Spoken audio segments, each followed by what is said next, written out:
Hello friends, आज मैं explain करने जा रही हूँ वन पीस वेब सीरीज का season 1 episode 3 tell no tales. तो स्टार्टिंग में हम देखते हैं कि गेको आइलैंड पे एक बच्चा वो बेल बजाता है और सबसे कहता है कि भागो भागो लुटेरे आ रहे हैं, और देखते ही देखते वो बड़ा हो जाता है। उसका नाम उसोप होता है।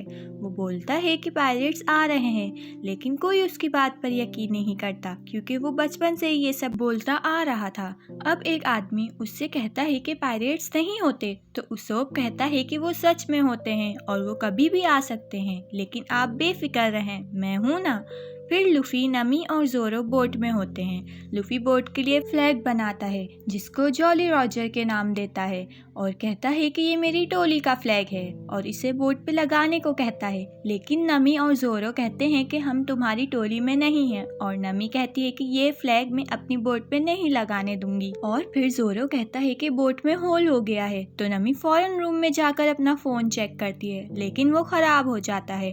फिर वो तीनों मैप देखकर करीब ही गेको आइलैंड जाने का डिसाइड करते हैं क्योंकि कुछ देर में बोट डूबने वाली थी और उस आइलैंड से उन्हें न्यू बोट भी मिल जाएगी।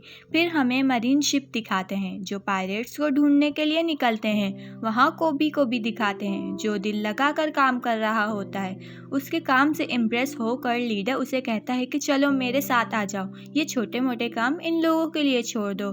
फिर वो कुबी को रूम में ले जाता है और कहता है कि शिप का काम तुम अच्छे से जानते हो, अब देखते हैं कि तुम्हें कुछ और आता है। और वो कुबी के साथ गेम खेलना स्टार्ट करता है। फर्स्ट गेम में कोबी हार जाता है, तो लीडर कोबी से कहता है तुम्हें डर है कि तुम हार ना जाओ, तुम ये सोचकर खेल रहे हो, लेकिन तुम बस ये सोचो कि मुझे जीतना है। फिर वो दोनों वापस गेम स्टार्ट करते हैं और इस बार कोबी जीत जाता है और वो फिर से गेम स्टार्ट करते हैं। फिर हमें बगी को दिखाते हैं जो बॉक्स में से अपनी बॉडी के पीसेस निकालकर ज्वाइन कर रहा होता है। तो वहाँ एक आदमी आता है और बगी से कहता है कि आरलोंग मिलना चाहते हैं तुमसे। तो बगी कहता है कि वो खुद मेरे पास आए। तो वो आदमी बगी को पंच मारकर बेहोश कर देता है। अब वो तीनों गेको आइलैंड पहुंचते हैं। नमी कहती है कि हम यहाँ से बोट चुरा कर निकल जाएंगे, लेकिन लूफी कहता है कि हम पायरेट्स हैं लेकिन चोरी नहीं करेंगे और एक बड़ी शिप लेंगे। तो नमी कहती है क्या तुम उनसे बात करके रिक्वेस्ट करो कि प्लीज हमें एक बड़ी सी शिप दे दें। तो लूफी कहता है कि हाँ, हम इसे सही तरीके से हासिल करेंगे।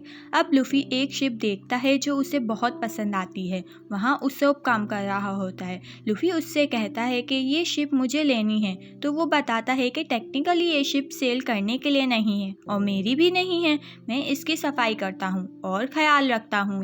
ये शिप एक लेडी की है और ये शिपयार्ड भी उसी का है और वो मेरी सबसे अच्छी दोस्त भी है। तुम लोग चाहो तो मैं उससे मिलवा देता हूँ। फिर उसोप उन तीनों को काया से मिलवाता है। वो इनसे मिलके खुश होती है और कहती है कि आज हम सब डिनर साथ करेंगे। लेकिन क्लाहाडोर, जो काया की बीमार होने की वजह से उसकी 3 साल से देखभाल कर रहा होता है, वो कहता है कि अचानक से इतने लोग आ गए हैं, इतनी जल्दी सबका खाना नहीं बन पाएगा। लेकिन काया कहती है कि आज मेरा बर्थडे है, इतना तो तुम कर ही सकते हो।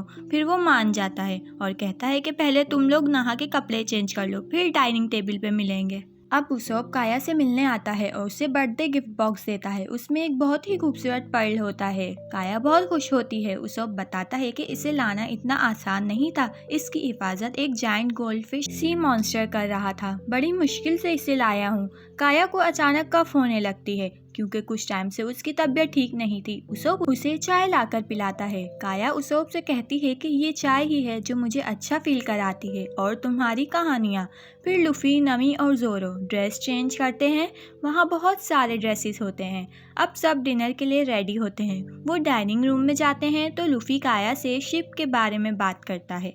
अब मरीन में कैडेट्स को डूबी हुई बोट मिलती है, तो लीडर कहता है कि वो ज़्यादा दूर नहीं गए होंगे, तो वो लोग करीब यानी गेको आइलैंड जाने की तैयारी करते हैं। अब क्लाहाडोर मैरी से कहता है कि काया ने शिपयार्ड मेरे नाम करने का फैसला किया है, लेकिन मैरी कहता है कि मुझे मिस काया से मिलना है, मैं ये बात उनके मुंह से सुनना चाहता हूँ। तो क्लाहाडोर गायब होने लगता है और पीछे आकर मैरी को मार देता है। अब बगी को दिखाते हैं, उसको बांधा हुआ होता है और वहाँ आरलोंग आता है और कहता है कि पूरे ईस्ट ब्लू में मेरा राज चलता है और मैंने सुना है कि तुमने ऑरेंज शहर तबाह कर दिया है। तो बगी कहता है कि ये सब लूफी कर रहा है, उसने मरीन से ग्रैंड लाइन का नक्शा भी चुराया है और वन पीस ढूंढ रहा है। कहता है कि मैं तुम्हारी मदद करूंगा उसे ढूंढने में। तो आरलोंग उसके मुंह पे कपड़ा डाल देता है। अब जोरो, वाइन और लूफी स्नैक्स की तलाश में किचन ढूंढते हैं और वो दूसरी तरफ नमी छोटे मोटे शोपीसेस एक थैले में डाल रही होती है। किसी के आने की आवाज़ से वो एक रूम में चली जाती है। वो रूम काया का होता है। काया उसके हाथ में थैला देखकर उसे कुछ नहीं कहती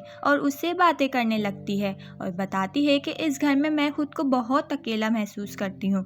और वो बताती है कि मेरे पेरेंट्स की शिप पानी में डूब गई थी जब से मैं बीमार रहने लगी हूँ और उसोप मेरा बहुत ख्याल रखता है, मुझे कहानियाँ सुनाता है। और दूसरी तरफ जोरो उसोप से पूछता है कि क्या काया तुम्हारी जीएफ है। उसोप कहता है कि नहीं नहीं, वो मेरी बेस्ट फ्रेंड है और उसकी तारीफ़ें करने लगता है। और नम्मी भी काया से यही सवाल पूछती है तो वो भी यही कहती है कि वो सिर्फ मेरा एक बेस्ट फ्रेंड है, लेकिन वो दोनों एक दूसरे में इंटरेस्टेड होते हैं। अब उसोप लूफी को बताता है कि मेरे पापा भी पायरेट्स हैं। मैं छोटा था जब से वो जहाज़ पे ही काम कर रहे हैं, लेकिन एक दिन वो ज़रूर आएंगे। उसोप नाम भी बताता है तो लूफी कहता है कि यासोप तुम्हारे बाबा हैं। तो उसोप कहता है कि हाँ, क्या तुम उन्हें जानते हो। तो लूफी बताता है कि हाँ, मैं जानता ही नहीं बल्कि मिला भी उनसे। वो शैंक की टोली में है और वो लोग एक अच्छे लुटेरे हैं। अब जोरो वाइन ढूंढ रहा होता है तो उसोप कहता है कि वो नीचे बेसमेंट में है। लूफी जाने से मना करता है। वो वहाँ पैन में सूप होता है, वो सारा पी जाता है। अब फ्लैशबैक में दिखाते हैं कि वेटर वही सूप बना रहा था। वो टेस्ट करने ही वाला होता है कि दूसरी वेटर उससे कहती है कि जहर को कौन टेस्ट करता है। इट्स मीन लूफी वही वाला सूप पी गया। अब वो दोनों बेसमेंट में होते हैं। उसोप किसी चीज से गिर जाता है। वो दोनों देखते हैं तो वो मैरी होता है। इतने में ही क्लाहाडोर भी आ जाता है और वो दो वेटर्स भी। जोरो कहता है कि अब याद आया, मैंने तुम्हें कहाँ देखा था। तुम्हारे सर पर तो इनाम है। तुम कोरो हो, ब्लैक कैट के कैप्टन, और तुम मर भी चुके हो। तुम्हें मॉर्गन ने मारा था। तो क्लाहाडोर कहता है कि तुमने बिल्कुल सही पहचाना। तो जोरो लड़ने आगे बढ़ता है तो पीछे से वेटर उसके सर पे बॉटल मार देती है और वो बेहोश हो जाता है और उसोप भाग जाता है। क्लाहाडोर कहता है कि उसे छोड़ो, उसकी बात पे कोई यकीन नहीं करेगा। अब वो दोनों वेटर जोरो को दूर कुएं में फेंक देते हैं, साथ तलवार भी।